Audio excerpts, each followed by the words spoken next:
Hello and welcome to Racers Now. We're back in 2024 with the usual Thursday slot. We're in that period between the New Year, Boxing Day, etc., and the Cheltenham Festival, where it does go a bit quiet in the jumps racing game. But we've got SD here with us as always. Look at that mop on the top of your head. That is fantastic.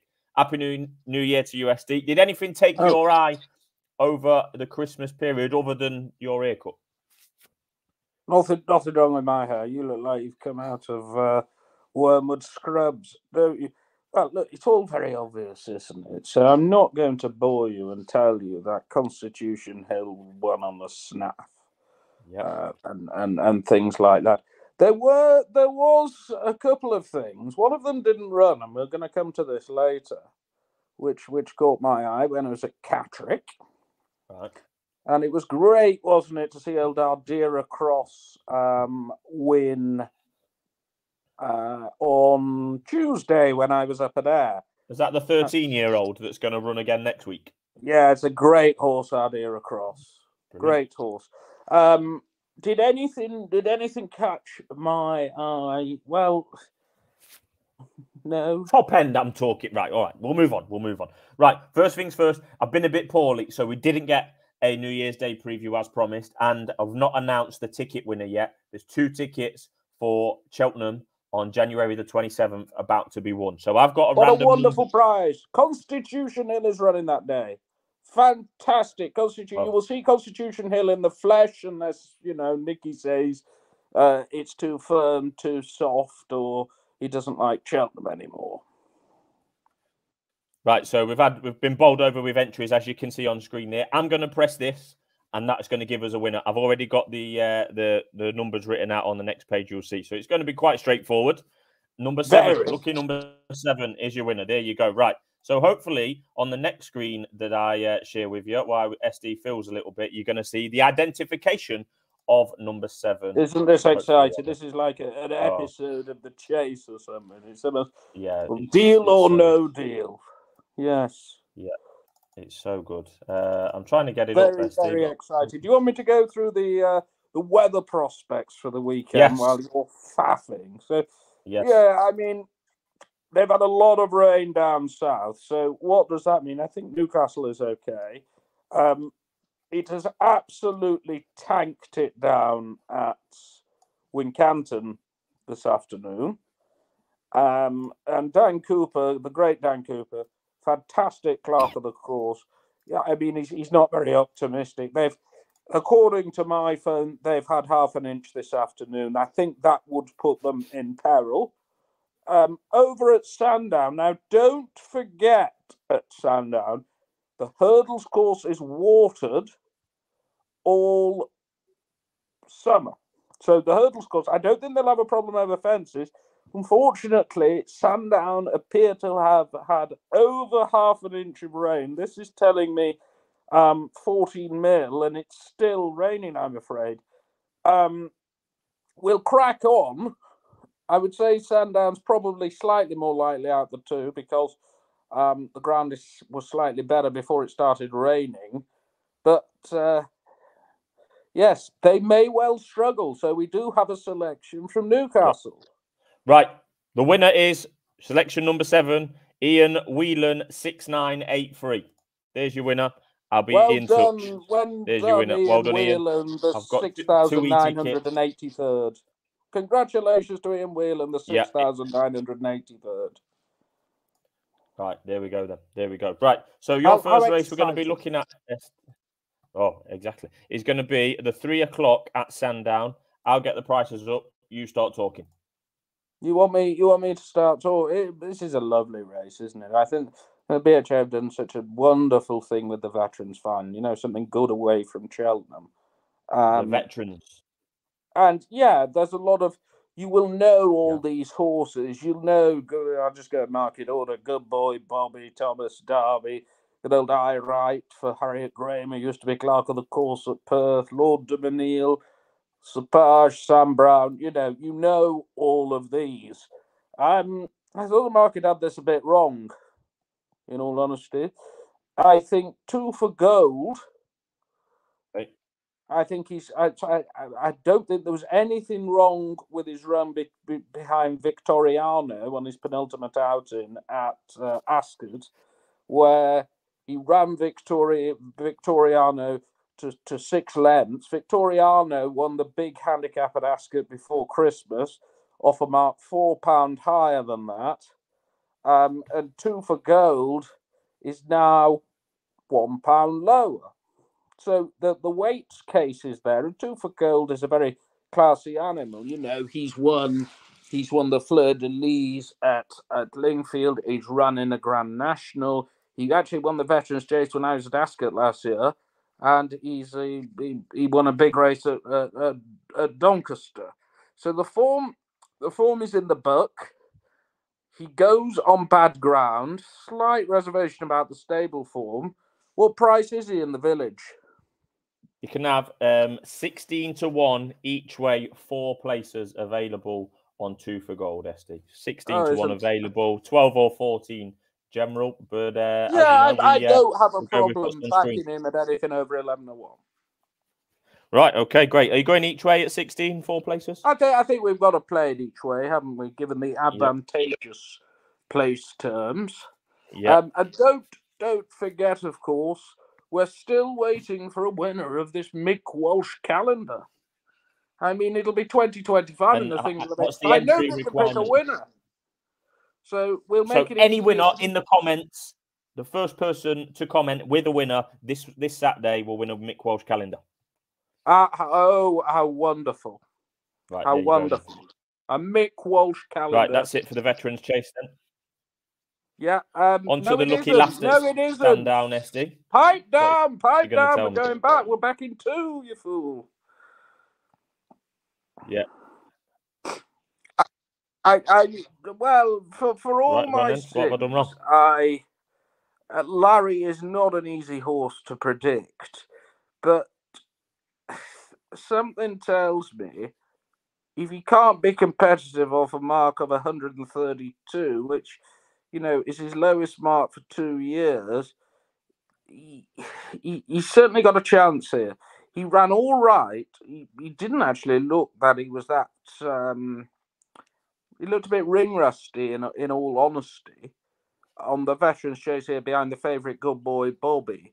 And I thought he ran a decent enough race that day. He's £3 lower now, and Gary Moore is in absolutely scintillating form. Absolutely scintillating form. I think of this sort of mark, he ought to be competitive. Look, he's a rogue, but we all know Tom Cannon is a bloody good jockey. And to his credit, you know, he's won near £146,000 in win and place prize money. I think is he 18s in the village, or is your technology failing you? 18. I think 18. I didn't know you was putting 2 up in a race. 18, yeah. I think 18 is a bit big. I'm more than happy to play him. Yeah, that's also each way 4 places, 18 to 1. Yep. Yeah. Cool. Right, and then you're moving on to the lucky last. Yeah, I thought this was a really interesting race because, you know, Totterdown goes off like a bat out of hell and runs the same race round here every time and goes really quick and usually comes back to them. He's 13 now. Now, why am I mentioning Totterdown? Because what did the Churchill lad do last week at Haydock? He did exactly the same thing. So there is a red hot pace angle here. They're going to go quick. They'll probably come back to them. The ground's nigh on unraceable if it's on. So it is prudent to pick something that stays further. Now, what we've got to look at, there's this Nichols horse, and by God, this is interesting. This Sombreux. I think my French was pretty good there. Ran in the big Auteuil hurdle, the Grade 1 hurdle. Just to give some context to that race, Classical Dream was 3rd, beaten 9 lengths. Hewitt was 4th, beaten 14 lengths. This thing was 7th, only beaten 25 lengths. Now, that's not actually that bloody far. And it sneaks in here off an effective rating of, just a second, I did have this before, 143 is 12 stone. So this thing is £9 lower than that, off 133. Now, certainly on that Autoy form, and he's gonna be competitive. There were some seriously good horses. Yeah, he was actually in front of bloody Flooring Porter and Austerium for launch that day. Would you believe it? I think off a mark of 133, you've got to be interested here. The favourite, Short Enough. Yes, he did win under similar conditions last time. But and he beat Punta de l'Est, who wazzed up at Haydot last week. But this thing in Nicholas's could be seriously well treated. And I think he'll win. And I think 4-1 is a perfectly fair price in a race that's going to be run to suit. It is worth pointing out that he has won over 2.5 miles in bad ground in France. That is no bad thing given how the race is going to be run. And it's going to be soft at Sandown. I think it'll be heavy at Sandown. I think it'll be Steve Redgrave conditions. Yeah. Canoe type conditions. Right, I'm just trying to load up Newcastle. The lucky last at Newcastle, is that the correct race? This is but I think you've got an angle in this 325 at Newcastle. Yeah, I mean the lazy angle is to say that and I think he'll probably be favourite. Yealand is well treated because he was 5th at Carlisle behind Johnny Who and Moon d'Orange, but he was beaten 27 lengths. I thought the interesting one in this race, and it could open up an absolute daft price, is Donso Star, ridden by Ben Smith. Now, I don't know if you saw the coverage at Air on Tuesday. I did, I did. Two things happened. Ben Smith rode his first winner for his dad, R. Mike Smith. And R. Mike Smith had his first winner for 8 months, so they're clearly back in form. Now, there's some fairly interesting collateral form here. If we go back, and we're not going back that far, we're only going back 4 runs. So that day he ran at Musselburgh. I was running on like a bloody train at the end. Admittedly off 10.13, and the rest were 11.6, so he's getting £7. But nonetheless, the winner's now rated 115.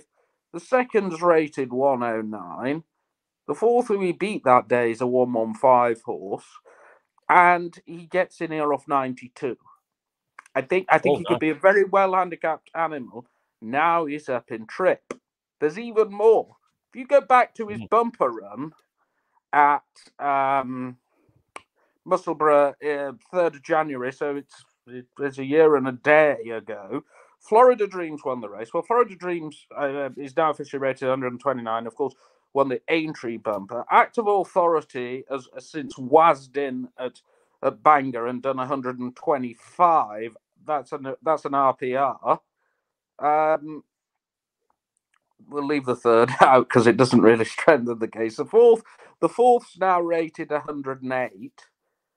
And another one who he beat, Old Gregorian, is he's won a maiden hurdle and registered a Racing Post rating of 105. The point being that this Donso Star, off a mark of 92, Ben's taking 10 off. I don't like saying he's effectively off 82 because there's a reason why Jockey's claimed, but Ben was perfectly tidy in that finish at Air the other day. He could be seriously chucked in. I wouldn't be surprised if they had a punt on him, and he could open a daft price. What price would you take the lowest? So call it Friday night. The prices go up.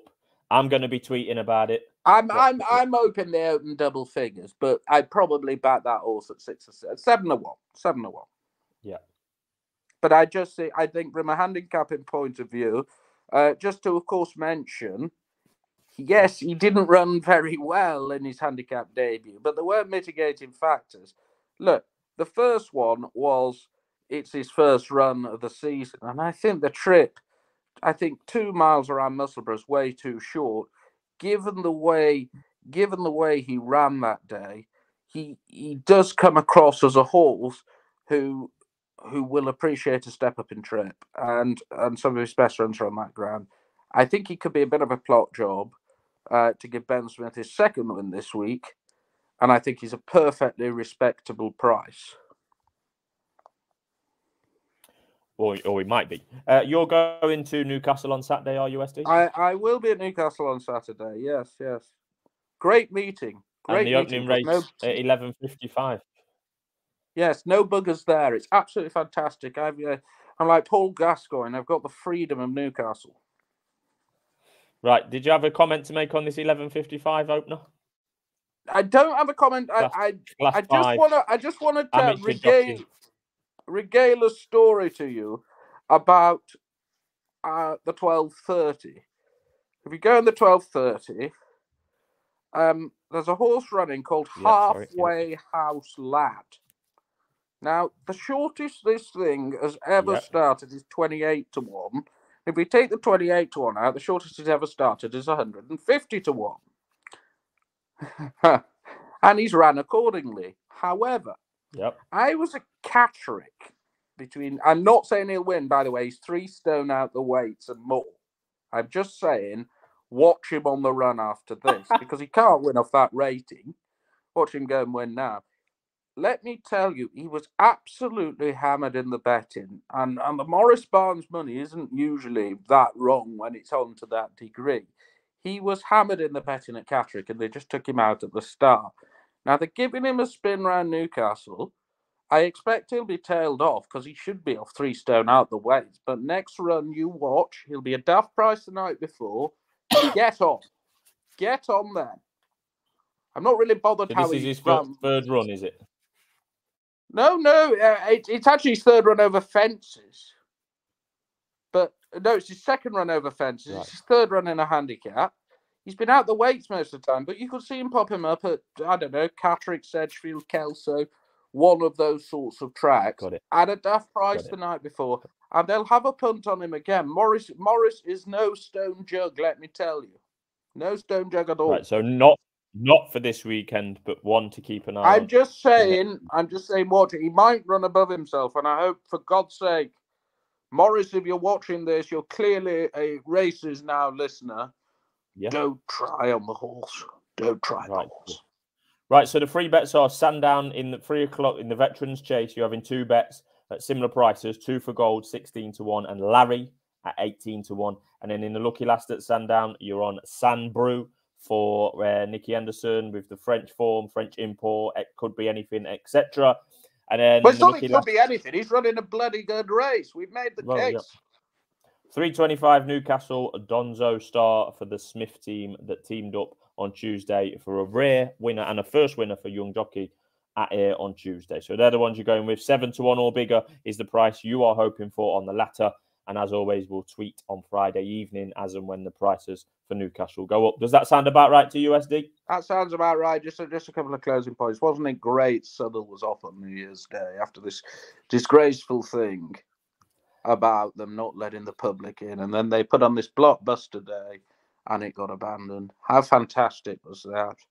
I'll not name the on-course bookmaker. I've done on Twitter. I tried to have 100 each way on one at Ayr on Tuesday. And he told me they weren't betting each way. But to people who were having £1 each way, apparently that was all right. He just took the price off the board and wouldn't give me a penny. He put shame on on-course bookmaking. On-course bookmakers, 99% of them, good people, lay a bet. None of these bullshit affordability checks. But this man, how dreadful was he? Yes, and it's... You're watching, your card has been marked.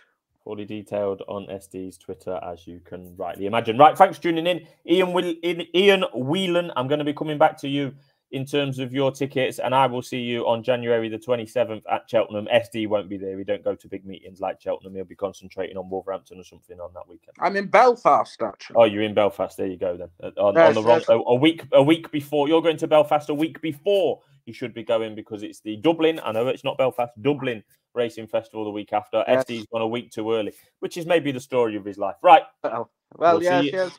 I'll be all over the place this weekend. If you come and say hello, if you're at Newcastle Saturday or Plumpton Sunday or even Wolverhampton on Sunday, we might do the Barney Rubble.